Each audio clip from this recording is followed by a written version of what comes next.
सुप्रभात मेरे प्यारे बच्चों।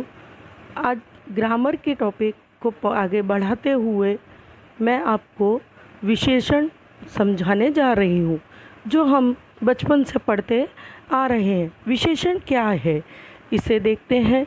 तो विशेषण किसे कहते हैं? वाक्य में संज्ञा अथवा सर्वनाम की विशेषता बतलाने वाले शब्दों को विशेषण कहते हैं। विशेषण किसे कहते हैं? तो संज्ञा अथवा सर्वनाम की विशेषता बतलाने वाले शब्दों को विशेषण कहते हैं। जैसे काला कुत्ता, तो यहाँ पर शब्द दिया है काला कुत्ता। अब यहाँ पर काला जो है वो विशेषण है, जो कुत्ते की विशेषता बता रहा है कि कुत्ता सफ़ेद है, काला है, तो यहाँ पर काला है। इस वाक्य में काला विशेषण हुआ। जिस शब्द संज्ञा अथवा सर्वनाम की विशेषता बताई जाती है उसे विशेष्य कहते हैं। उपरोक्त वाक्य में कुत्ता विशेष्य है। अब विशेषण कितने प्रकार के होते हैं? तो बच्चों, विशेषण 4 प्रकार के होते हैं। तो पहला गुणवाचक विशेषण, दूसरा संख्यावाचक विशेषण, तीसरा परिमाण बोधक विशेषण और चौथा सार्वनामिक विशेषण। अब पहला इसमें हम देखेंगे गुणवाचक विशेषण। जिस शब्द से संज्ञा या सर्वनाम के गुण, रूप, रंग आदि का बोध होता है उसे गुणवाचक विशेषण कहते हैं। जैसे बगीचे में सुंदर फूल है, तो यहाँ पर क्या बता रहा है वो कि फूल कैसा है? तो सुंदर है। उस लड़के का रंग काला है, तो लड़के का रंग कैसा है? तो काला है, तो यहाँ पर काला विशेषण है। अब दूसरा है संख्यावाचक विशेषण।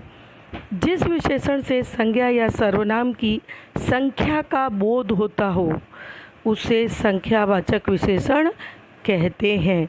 जैसे कक्षा में 40 विद्यार्थी उपस्थित हैं, तो यहाँ पर कक्षा में कितने विद्यार्थी उपस्थित हैं? तो 40 क्या है? संख्या है। रोहन 4 अंडे खाता है, तो रोहन कितने अंडे खाता है? 4, तो ये विशेषण हुआ 4। अब संख्यावाचक विशेषण 2 प्रकार के होते हैं, एक निश्चित होता है, एक अनिश्चित। तो पहला है निश्चित संख्यावाचक विशेषण और दूसरा है अनिश्चित संख्यावाचक विशेषण। निश्चित संख्यावाचक विशेषण, ये विशेषण शब्द, संज्ञा या सर्वनाम की निश्चित संख्या का बोध कराता है कि फिक्स बताता है संख्या। जैसे 1, 2, 4 गुना, 4 गुना आदि। उदाहरण देखते हैं इसका। एक लड़का पढ़ रहा है, तो फिक्स है कि एक ही लड़का पढ़ रहा है। पंक्ति में, पंक्ति अर्थात लाइन में 20 लोग खड़े हैं। लाइन में कितने खड़े हैं? तो फिक्स है कि 20 लोग ही खड़े हैं। 10 छात्राएं गीत गा रही हैं, तो कितनी छात्राएं? तो 10। तो जिसको हम पता है, फिक्स है, गिन सा रहे हैं कि 10 है, तो वो हुए निश्चित संख्यावाचक विशेषण। अब दूसरा है अनिश्चित, जिसमें निश्चित नहीं है, फिक्स नहीं है कोई भी, कुछ, कई, ऐसे शब्द जहाँ पर आएंगे वो अनिश्चित संख्यावाचक विशेषण। ये विशेषण शब्द या सर्वनाम की किसी निश्चित संख्या का बोध नहीं कराते, जैसे कुछ, कई, थोड़े, बहुत आदि। अब इसके उदाहरण देखते हैं। कुछ लड़के खेल रहे हैं। दूसरा उदाहरण, कार्यक्रम में बहुत से लोग आएंगे। प्रार्थना सभा में कई अध्यापक उपस्थित हैं। तो कुछ लड़के यानी फिक्स नहीं है कि कितने हो सकते हैं, उसमें 2 भी हो सकते हैं, 4 भी हो सकते हैं। तो यहाँ पर आया कुछ लड़के, तो कुछ के नीचे अंडरलाइन करेंगे और वो कुछ लड़के खेल रहे हैं, तो यहाँ पर विशेषण हुआ कुछ। कार्यक्रम में बहुत से लोग, तो बहुत से, ये अंडरलाइन हुआ। प्रार्थना सभा में कई अध्यापक उपस्थित थे, तो कई, जिसमें फिक्स नहीं है, 2 भी हो सकते हैं, 4 भी हो सकते हैं, 10 भी हो सकते हैं। अब तीसरा हमारा है विशेषण परिमाणवाचक विशेषण। परिमाण शब्द का अर्थ है मात्रा अर्थात माप तोल। कुछ संज्ञा शब्द गिने नहीं जा सकते, केवल मापे या तोले जा सकते हैं। इन शब्दों की विशेषता बतलाने वाले शब्द को परिमाणवाचक विशेषण शब्द कहलाते हैं। वे शब्द जो संज्ञा या सर्वनाम की निश्चित या अनिश्चित मात्रा का बोध कराते हैं वे परिमाणवाचक विशेषण कहलाते हैं। इसके भी दो प्रकार हैं। पहला निश्चित परिमाणवाचक विशेषण, अनिश्चित परिमाणवाचक विशेषण। जैसे बच्चे हम दूध है, तेल है, ये सब तोल कर माप कर लिया करते हैं, तो एक निश्चित होता है, एक अनिश्चित होता है। निश्चित का पहले देखेंगे कि निश्चित परिमाणवाचक विशेषण, ये विशेषण शब्द या सर्वनाम की निश्चित मात्रा का बोध कराते हैं। जैसे 1 किलो, 3 मीटर आदि। वह 1 लीटर दूध पीता है। उदाहरण देखा हमने कि वह 1 लीटर, यानी 1 लीटर फिक्स उसका निश्चित है कि वह 1 लीटर ही दूध पीता है। अब दूसरा उदाहरण देखते हैं, 100 ग्राम शहद लाओ। तो 100 ग्राम को अंडरलाइन करेंगे कि शहद कितना लाना है, तो 100 ग्राम लाना है।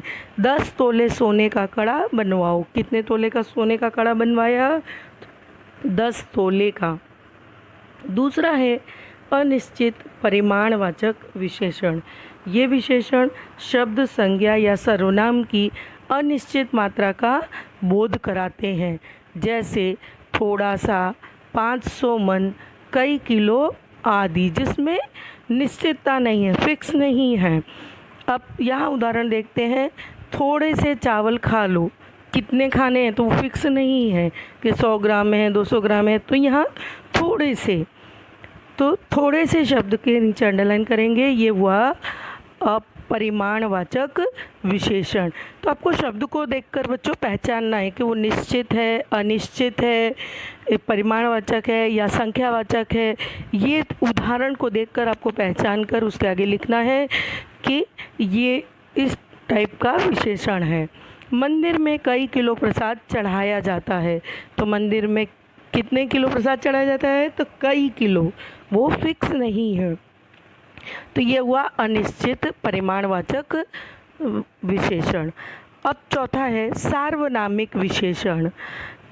जब कोई सर्वनाम शब्द से पहले आए तथा वह विशेषण शब्द की तरह संज्ञा की विशेषता बताए, उसे सार्वनामिक विशेषण कहते हैं। सार्वनामिक जो नाम के बदले में सर्वनाम आ रहा है, वह, यह, कौन, कहाँ, तो ये सब है सार्वनामिक विशेषण। जैसे वह आदमी व्यवहार से कुशल है, वह शब्द जो है वो सार्वनामिक विशेषण है। कौन आया है, तो यहाँ पर पता नहीं है, सर्वनाम है, नाम नहीं दिया हुआ है, सर्वनाम है, कौन आया है। वह इमारत बहुत ऊंची है, तो वह इमारत, कौन सी इमारत, वो फिक्स नहीं है, तो वह इमारत बहुत ऊंची है। तो बच्चों ये हुए विशेषण। अब यहाँ पर पहचानने का तरीका मैंने आपको बीच में ही बताया कि एक उदाहरण दिया हुआ है, तो उसे देखकर पढ़ कर के आपको बताना है कि संख्यावाचक विशेषण है कि परिमाणवाचक विशेषण है। यही दो विशेषणों में निश्चित और अनिश्चित दिए हैं, तो इन्हें देख करके आपको ये पहचानना है शब्द को कि ये गुणवाचक विशेषण है या सर्वनाम विशेषण है या परिमाणवाचक है, उसमें भी निश्चित है या अनिश्चित। यह आपको शब्दों को वाक्य को देख करके पहचानना है। धन्यवाद।